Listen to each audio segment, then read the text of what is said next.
All right, so continuing on this absolute garbage first week for the Montreal Canadiens, we've got a game to play. Now, we called it last year. It was a bit of a mouthful. Maybe it's still going to be not the greatest segment name, but we're going to go ahead with it. Last year was I Don't Want to Believe It, shortening it to Believe It or Not, okay? And unlike Ripley's, this is actually Believe It or Not Believe It type of thing, okay? Oh, the So same as in this Ripley's. segment, basically, in this segment, what we're going to do is have three statements that each one of us are going to say. And then the goal in what has happened in this week where the Montreal Canadiens lose 2-1 against the Maple Leafs, 5-1 against Buffalo, and 2-1 in the Rangers. They play against the Sharks tomorrow. We've got three statements. You got to develop your answer. So let us know what you guys think. I will go ahead and start with the first statement. Believe it or not, the Habs will continue with this poor play that they have showed in the first three games of their regular season. Justin, your answer. I don't think they will. I do not believe it. And the reason being is that we've scored literally 3 goals in 3 games for a 1.00 goals per game average, which is completely ridiculous. Thinking that last year Tyler Toffoli scored the equivalent of well, how many goals did he score? The equivalent of 30 goals in a full season. We have Mike Hoffman coming in who can score 30 goals. We have Brendan Gallagher, who's known to be up to a 30 goal scorer, and we have many other scorers like Cole Caulfield, Nick Suzuki. So I don't think the scoring will be as bad as it is now.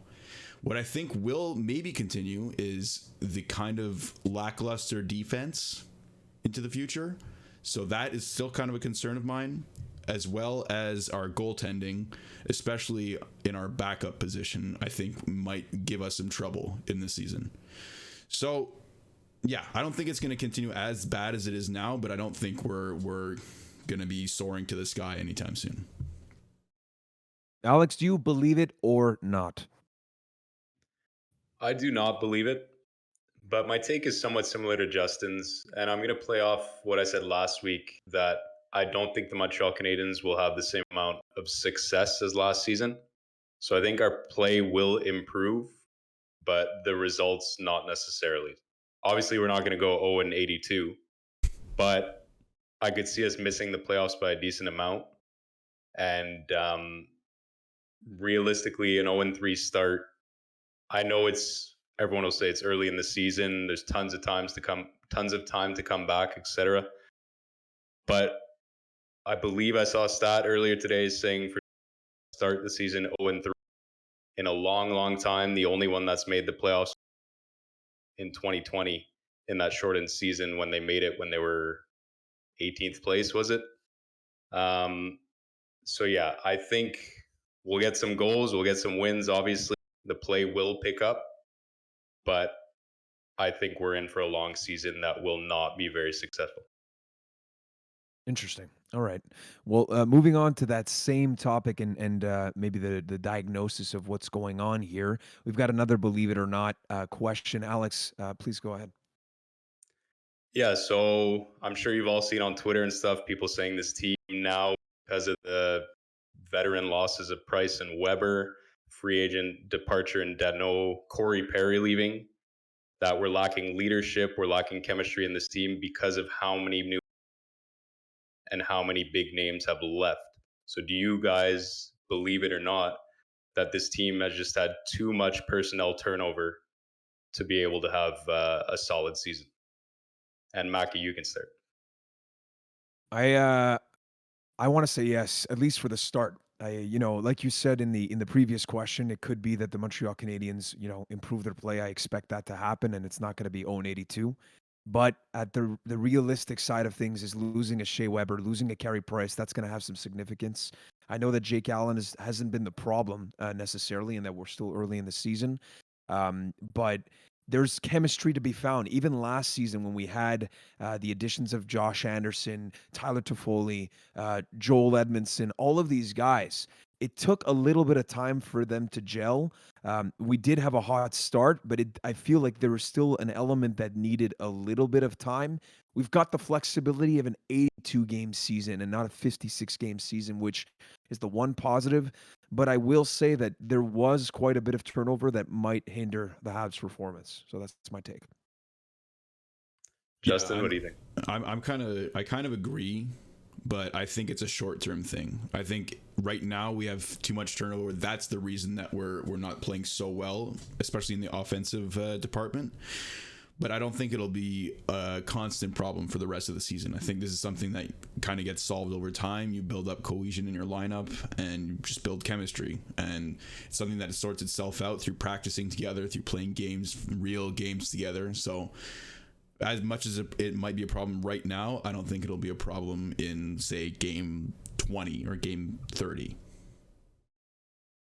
Yeah, I think you guys are spot on with that. That'd be my take for this. And Justin, I believe you have our last believe it or not question regarding number one center. Yeah, so obviously Nick Suzuki signed his pretty decently large contract for the next 8 years with the Habs, 8 times 7.875, I believe. So my question to you is whether you believe it or not that Nick Suzuki will become a point per game player in this league. I'll start with you, Mackie. Sorry. You know what? I might surprise you as a guy that's relatively optimistic. I'm going to say I don't believe it. I think that Nick Suzuki, I want to be cautious in what I'm saying is that I think that he has the talent, but there's just this thing that I feel that maybe it's the way that he's been molded, but his defensive game is super solid, and I see him being just below that. Because a point per game player, that for me is like elite. Now, I want to believe it, but do I actually? I don't know. I don't think that Nick Suzuki has the potential to necessarily be that point per game player on a consistent night per night level. I don't know. Like, there's something about the play that he brings. I think he's going to be clutch. I think he's going to be a very important piece, and I'm happy with the deal. I think he's going to be a super effective player. But there's an element of consistency that might be lacking in his play to get to that level. You know, there's guys like Austin Matthews. I know I'm going to be stroking the Leafs here a little bit, but these guys in their sleep, they can get like that point per game production. Mitch Marner, these guys that are just they're designated to have points like this. So I don't not want it to happen, but that's my answer for Nick Suzuki. Yeah, I'm going to go with I do believe it, but not necessarily consistently. I think he'll have 1 or 2 point per game career, but I think he will hit it at some point. Like Mackie said, I think he's going to be close to that, maybe a 70-point guy or so. But I think he will have a few seasons that surprise us, and it could be 6, 7 years from now when this team looks completely different and he's got some all-star talent at his wings, or maybe a guy like Caulfield who's still here, and they can have a couple seasons like that. But I do agree with Mackie that I don't think he's going to be guys who are perennial top 10 scorer. But I do see him having a few of those fantastic seasons. And that clutch factor, like Mackie said, he'll bring that not lack of points, but that a bit lower amount of points will be offset by his defensive play and his all-around game. Yeah, and just to be clear, sorry, before you jump in here, Justin, with a cherry on top. I hope I'm wrong, and like people that are roasting me, like I hope I'm wrong. I want him to be that, but you got to try to be realistic in this. Well, I just wanted to say something. Like Nick Suzuki has said in interviews and stuff that he models his game after Patrice Bergeron. Patrice Bergeron has only gotten to a point per game a few times in his career over his 20-year career. So even if he doesn't reach that point per game plateau, you can still bet on Nick Suzuki being a hell of a good player. And sometimes you don't need all the points if you're a 200-foot player. Like you can get around 60, 70 points and still be that kind of big factor on a team. So I'm not worried about Nick Suzuki's future at all, whether or not the answer is yes or no. Love it. So that was our Believe It or Not segment.